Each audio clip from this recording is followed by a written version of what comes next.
Magandang araw mga ka-Express Info.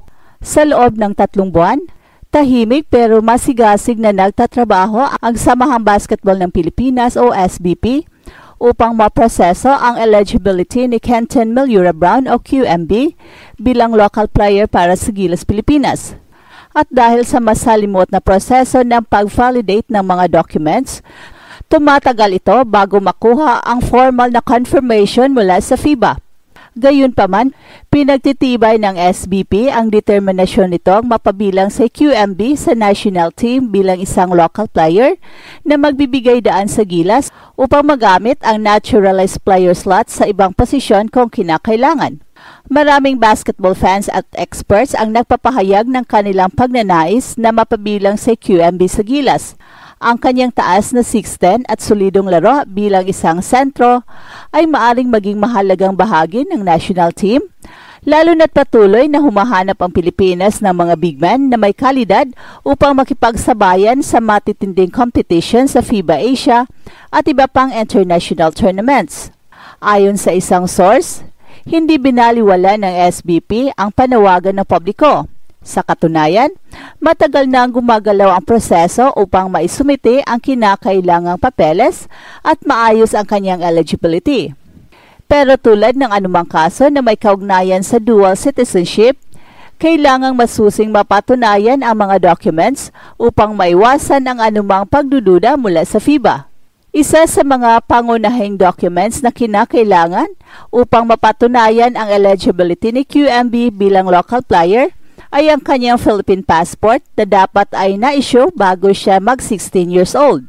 Alinsunod sa FIBA eligibility rules, kailangan maipakita na siya ay kinikilala bilang mamamayan ng Pilipinas bago pa man siya naging senior player sa international basketball.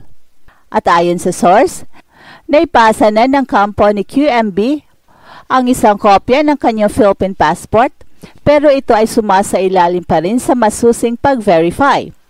Kailangan itong tiyakin ng SBP bago ito opisyal na isumite sa FIBA upang maiwasan ang anumang posibleng issue na maaring makasira sa proseso.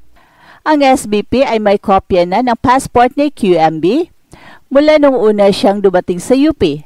Ang tanging problema ay kailangang i-double check ito bago natin ito ipasa sa FIBA dahil kung may kahit anong discrepancy, maaring magdulot ito ng problema ng kanyang eligibility.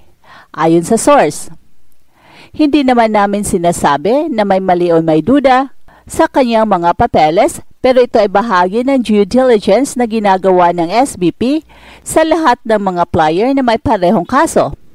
Ayaw naming malagay sa alinlangan ang team o ang federation sa anumang issue na may kinalaman sa eligibility. Kumpirmado mismo ni SBP President Al Pandelio na agresibo ang kanilang hakbang upang mapalakas ang Gilas, Pilipinas, lalo na't ang ibang Asian countries ay masigasig rin sa kanilang mga recruitment efforts. Matagal na naming pinipilit na makuha ang approval para kay QMB, simula pa noong huling quarter ng 2024. Ginagawa na namin ang lahat ng paraan upang maayos ang kanyang eligibility. Pahayag ni Al Pandelio. At dagdag pa niya, kasalukuyang sinusuri rin ng SBP ang tinatawag na Green Passport ni QMB upang makita kung ano ang magiging label sa kanya ng FIBA. Nag-file na kami sa FIBA kahit wala pa ang Green Passport para makita kung paano siya ika-classify. Ang gusto talaga natin ay malinaw ang papeles. Ayaw nating mapahiya, pero syempre ang pangunahing layunin natin ay mapabilang si QMB bilang local player. At sa basihan ng kanyang mga dokumento at pahayag ng kanyang pamilya, mataas ang tsansa niya na maaprubahan bilang local. At mariing itinanggi ni Al Pandelio na natutulog sa pansitan ng SBP sa pag-process ng mga papeles ni QMB. Ayon sa kanya, hindi lang nila ito pinapublicize dahil mas mainam na tahimik na asikasuhin ang ganitong mga usapin upang maiwasan ang anumang negatibong epekto.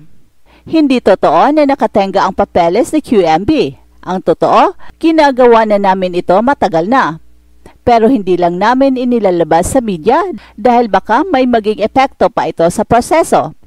Dapat maunawaan ng lahat na ang federasyon ay hindi nagpapabaya pagdating sa paggawa ng ating national team. Hindi tayo nagpapahinga dahil ang nakataya dito ay ang dangal ng ating bansa at ang pagmamalaki ng milyong-milyong basketball fans sa buong mundo. Kung maaprubahan si QMB bilang local player, magiging napakalaking tulong ito sa Gilas Pilipinas. Bukod sa kanyang taas at kakayahan bilang isang sentro, mas mabibigyan ng flexibility ang team sa paggamit ng kanilang naturalized player slot.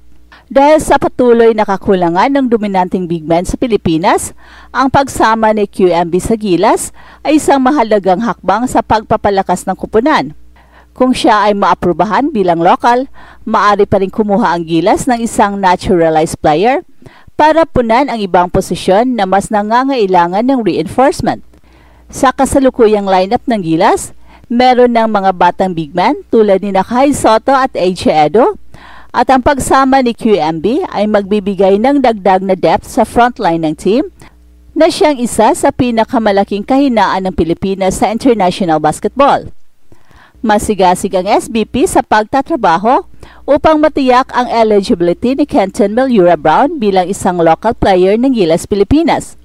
Bagamat matagal ang proseso ng pag-validate ng kanyang mga dokumento, tiwala ang federasyon na makakamit ang kumpirmasyon mula sa FIBA sa lalong madaling panahon. Sa kabila ng tahimik na proseso, agresibo at walang patid ang ginagawa ng SBP upang mapalakas ang national team. At kung maaprubahan si QMB bilang local player, ito ay magiging isang malaking tagumpay para sa Gilas Pilipinas na patuloy na naghahanap ng pinakamahusay na kombinasyon ng talento upang makipagsabayan sa mga pinakamalalakas na kupunan sa Asia at sa buong mundo. At sa ngayon, habang hinihintay ang final decision ng FIBA, patuloy na umaasa ang fans at ang buong basketball community na magiging positibo ang resulta. Ang pagkakaroon ng isang di-kalibring big man tulad ni Milyura Brown bilang local ay isang game changer para sa Gilas Pilipinas na siyang maaring magdala sa kanila sa mas mataas na antas ng competition sa international basketball. Hey, hey, hey! Attention mga kapatrol! Get ready for an epic giveaway! Once Express Info hits 150k subscribers, one lucky winner will win the incredible Oppo Reno 11F 5G smartphone. Here's how to join. Step 1. Subscribe to Express Info right now. Step 2. Like this video. Then step 3. Comment anything good and positive about our idol Kai Sotto. Super easy. Just subscribe, like, and comment.